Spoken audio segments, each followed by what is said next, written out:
ابو جندال رضی اللہ تعالیٰ عنہ کفار مکہ کی قید میں۔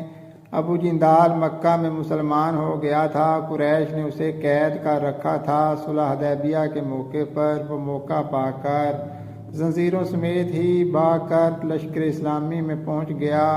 سہیل جو کہ قریش کا وکیل تھا، اس نے کہا، اے محمد صلی اللہ علیہ وسلم، معاہدے کے مطابق ابو جندال کو ہمارے حوالے کیا جائے۔ نبی کریم صلی اللہ علیہ وسلم نے فرمایا کہ جب تک عہد نامہ مکمل نہ ہو جائے اس کی شرائط پر عمل نہیں ہو سکتا۔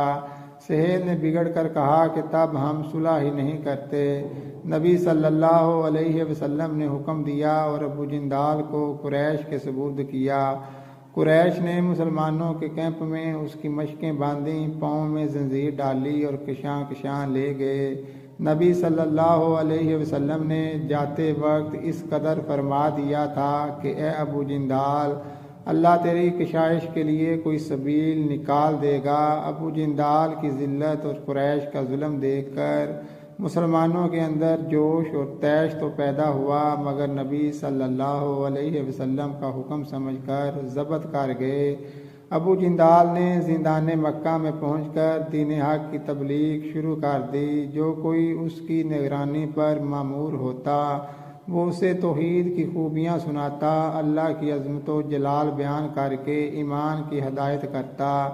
اللہ کی قدرت کے ابو جندال اپنے بچے ارادے اور کوشش میں کامیاب ہو جاتا اور وہ شخص مسلمان ہو جاتا۔ قریش اس دوسرے ایمان لانے والے کو بھی قید کر دیتے۔ اب یہ دونوں مل کر تبلیغ کا کام اسی قید خانے میں کرتے۔ الغرض اس طرح ایک ابو جندال کے قید ہو کر مکہ پہنچ جانے کا نتیجہ یہ ہوا کہ 1 سال کے اندر تقریباً 300 اشخاص ایمان لے آئے۔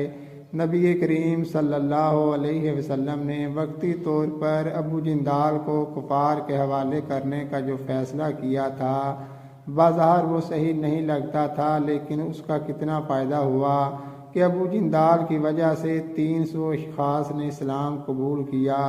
حقیقت میں نبی کریم صلی اللہ علیہ وسلم کا ہر بتایا ہوا طریقہ کامیابی کی شاہراہ پر انسان کو چلنے پھرنے کے قابل بنا دیتا ہے۔